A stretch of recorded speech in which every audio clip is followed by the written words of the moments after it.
Getting ready to plant these Fraxinus pennsylvanica seeds, green or red ash, depending on who you ask. And I've got these plant pots here. These I found at the municipal dump.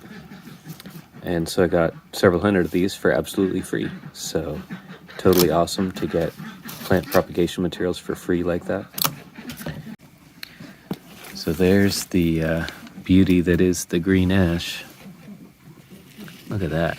I'm so excited to get this opportunity this year to grow these things. Tons of little green ash trees.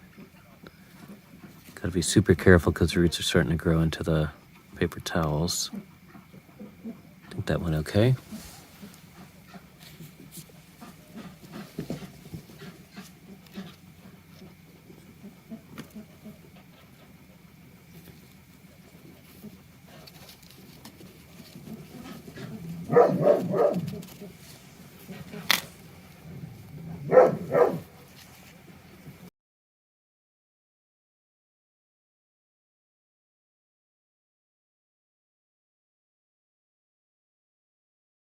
Here's the morning after, and looks like everybody's doing okay this morning.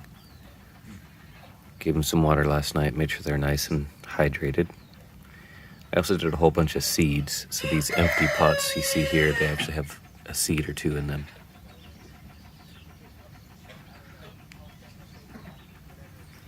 Welcome to the world, guys. Check this out. Another ash tree growing from seed. These guys just keep popping up over time. Some of these already have their true leaves. This guy's got multiple true leaves. So I'm super excited to have this green ash. Welcome, guys. This one's dampening off, so lost that one. That's normal. You have some loss, some mortality. So this is the winter plan. This is how I'm going to be growing my plants over the winter.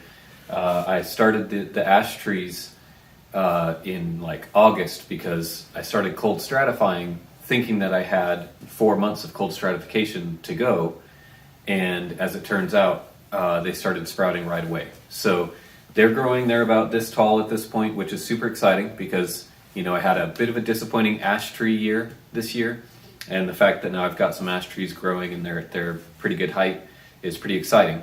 So I want to make sure to take really good care of them this winter.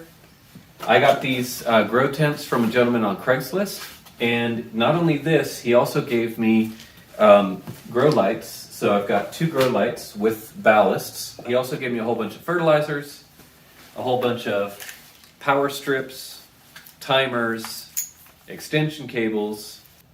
He gave me a propagator. So he gave me this propagator with a bunch of discs that go in there. You've probably seen these propagators online. He gave me a bunch of these extra light bulbs. So this is a high pressure sodium. And this is actually $95 for this one extra light bulb.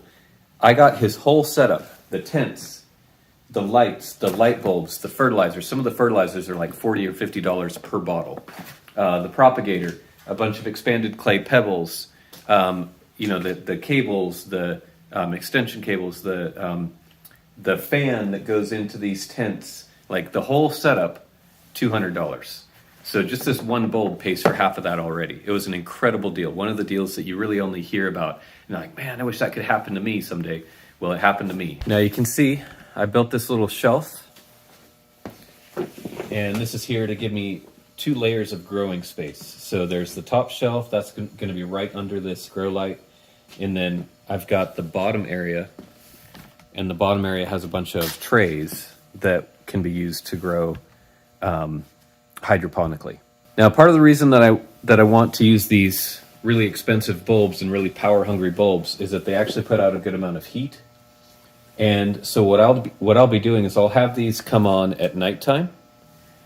They will warm up this tent during the night, and then during the day our winters are pretty mild. So during the day it's usually in the 50s or so in winter.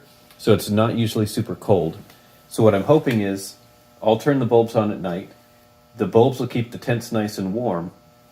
And then what we can do is turn it off during the day. It'll be dark in here, So that'll be the plant's nighttime, where it gets down into the 50s during the day. And then the bulb will kick back on during the evening time and go throughout the night.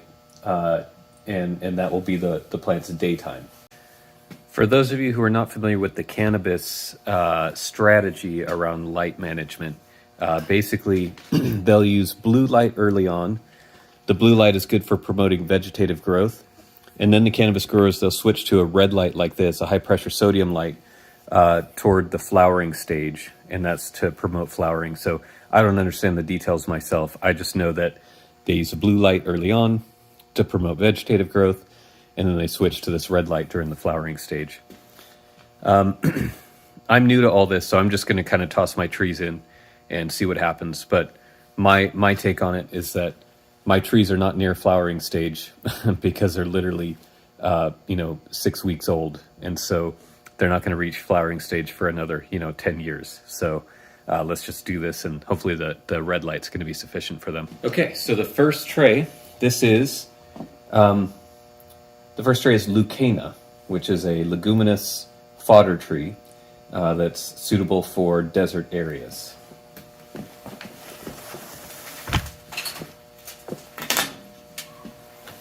Okay, I have a second tray of Leucaena here. A bunch of these didn't make it, so I'm going to take out the ones that don't have a tree growing in them. And I'll combine trays. I've already mentioned that I'm just as interested in the heat as I am in the light. Obviously, plants can't grow without light, but they're also going to get a lot of signals from the cold that say it's time to go dormant. And so I need to plant these, or I need to grow these in the heat to prevent that signal from saying, hey, it's cold, it's time to go dormant. And this thing is plenty warm. These guys are going to love this heat that's getting put off by this light bulb. Okay, so now moving in the ash trees. Here they are. Cute little things. Look quite healthy and quite happy, despite it being late fall. It'll be meteorological winter here in just a week and a half. But these guys seem to be doing just fine.